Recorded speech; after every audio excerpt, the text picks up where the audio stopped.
there's so much rust because I forgot to paint it. How's it going, ladies and gentlemen? Welcome back to another video. We're back today with some much needed maintenance after our New Zealand $1,000 track. Yeah, so, since this track, I've flogged a few bushings and done some other stuff like bending my chassis a little bit, or at least starting to bend it. I don't think it was an issue I'd ever run into in this thing. It is apparently. So we've got some braces to sort that issue out. New panhards to actually correct the centering of the diff and my constant bushing problem. And a few other shiny bits as well because they're on sale and I wanted to put them in at the same time. So as you can see from my microphone holder, this is one of the casualties from our trip. So this is actually the pinion out of that Safari behind me, if you can see it. He sheared it clean on the spline. It's not even bent the spline. I'll grab the other piece, hang on. This man hasn't even bent the spline, he's just straight sheared it, like he's gone beyond. I don't know how you manage this, eh? Magic. Yeah. Which has also minced the diff. Oh, here's the lower arms to said diff. We think this could be a reason as to why it snapped. We don't know how it happened, but it's got a bit of a dent here from possibly the body and a mean bend right there. Like that is one hell of a banana. Anyway, I'm going to do the job that everyone hates and put in these coil tower braces. No idea really what we're doing, but we'll figure it out as we go and see what happens, I suppose. Alright, we'll start taking these wheels off. Like a pit crew from a Formula 1 car. Holy, that was swift. Yeah. They look the same. Yep, that's just what I was looking for. Sir Jackery, I'm going to take you for a walk. Yeah. Let me grab a piece of wood or something. It's way bigger than I was looking for. Oh, we're on the shock tower then, I suppose.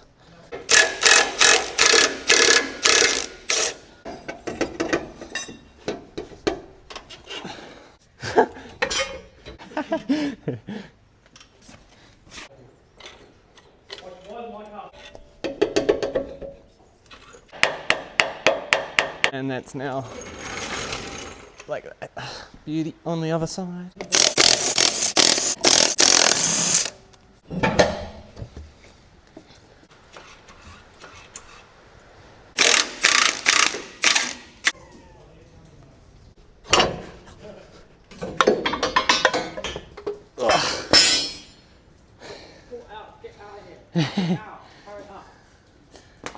Cool. It's the second coil out. Alright, up we go. Yo.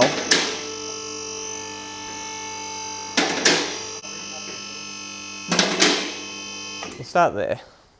So, if you look up here, you can just sort of start to see that my chassis is bulging a little bit.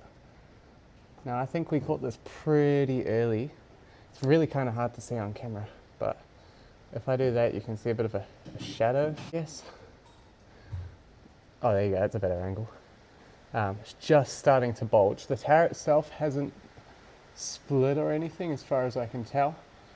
So I think we've caught it pretty early, but my plan is to put these braces on the towers and then maybe brace the outside of the chassis since I'm only planning on probably adding weight down the line.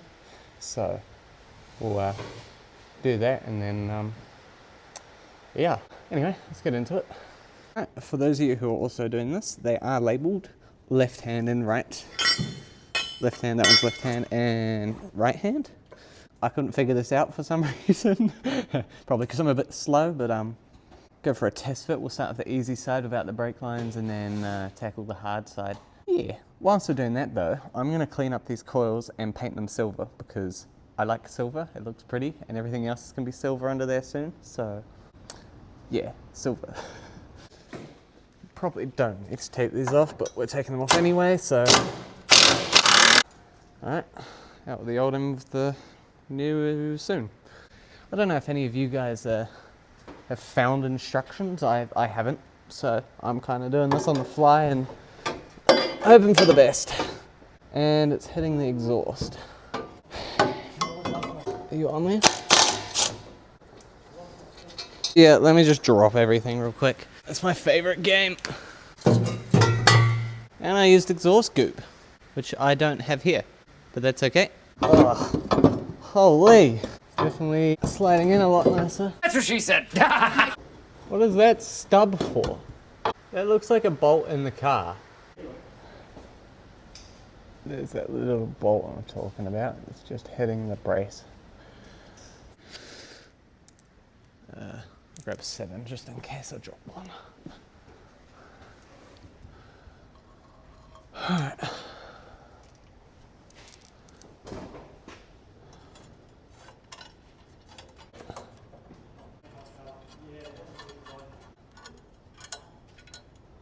To be honest, none of these are going in nicely. It's probably just full of dirt.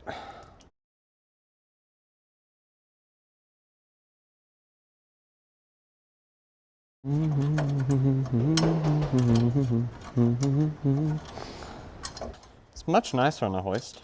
I want to get like a bit of land, build a shed. I know it's very expensive, but you know. I just want enough for a hoist inside and then do a concrete pad outside and then down the line do a hoist outside. Because how gangster would it be being able to like jet wash your car outside on the hoist? These are some chonky bolts for this. The question is, do we do these up with an ugga-dug or do I just go tight with a hand wrench?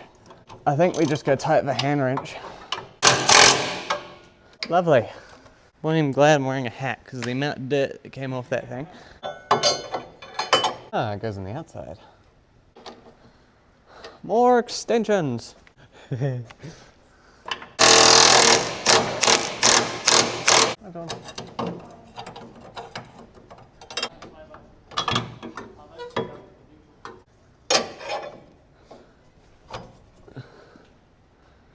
I just need to tap it in with something. I don't know if I'm hitting it or not. Now, have they made this? Oh, legends. They made it so you can get a socket through. And it's fallen out.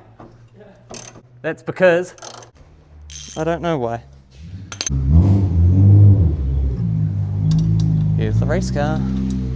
Turns out you're meant to loosen the top hat off to get these side ones in, as I found out. So we'll do that and zip them up with the gun.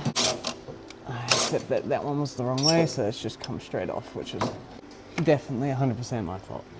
That side's on. It was a bit of a finagling, so it turned out that you had to loosen those ones off to be able to get those on, and tighten those down and then tighten those down. Then you can put that one on with the U-bolt. I did cut down the threads because they were ridiculously long, and then we put this one through here, which is this brace, and then that bolt through.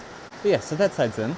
Now onto the hard side. So I've been told that you can cut this bracket, but I think you might be able to just pop that clip and undo that bolt somehow and lift those up and slide the bracket underneath. But we've also seen that there is actually stress crack right there. So I'm not actually sure, because that's not a stress point. I don't know why that's there, but it started cracking already. It's quite odd.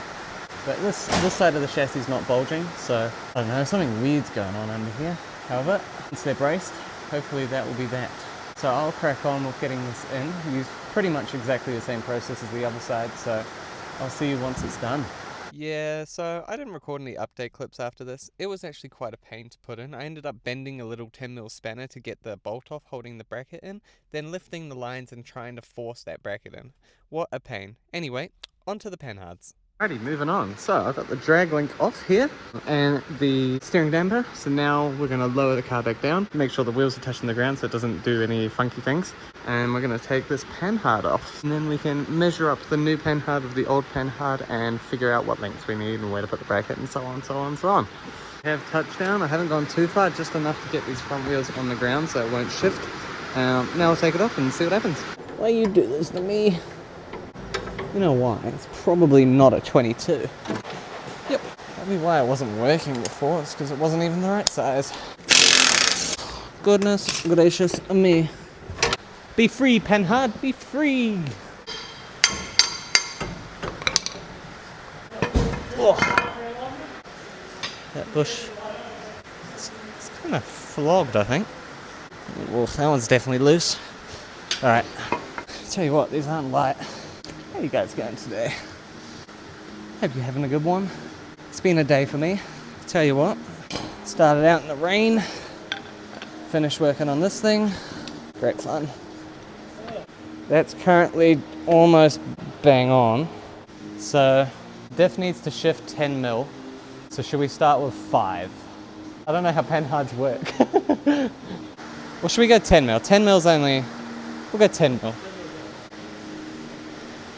Center of that one to the center of that one is it's a little bit more than 10. We'll go back half a turn. That's about 10 mil, eh? It just doesn't look like a lot. I guess we can adjust this as well. I got the grease on me. So, now we just gotta mount this bracket so we can mount our steering. Looks like it goes like that.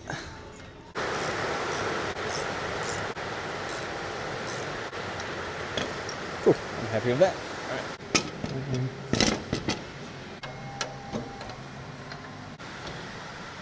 Ooh, gotta push the body over. See, I didn't think of something.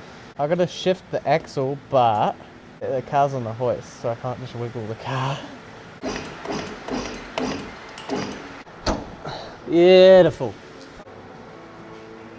So we got that aligned as much as we can, so we've tightened the nuts. Now it's time to tighten these two, and then we'll take off this one bolt for the trailing arm and put on our new diff protector. Alright, that'd be why. Back onto mounting the rest of the gear.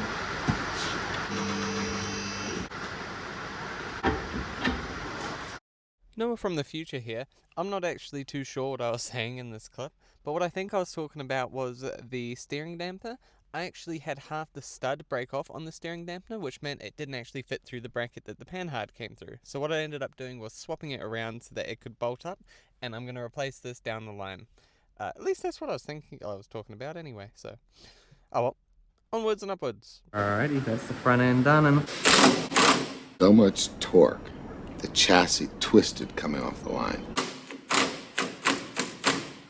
Here's the rear panhard. It is quite flimsy, to be honest. Bushes seem to be in good enough nick there, so I'll keep it in spares, but... significantly stronger. Right, so that's us, ladies and gentlemen. We've got our front diff protector in, we've got a new panhard in, then moving on to the back, we have our coil tower braces on both sides, extended bump stops, hopefully to give a little bit of progression and just to, I don't know, apparently I needed them, I can't remember why, and new adjustable rear panhard. So, thank you guys so much for watching.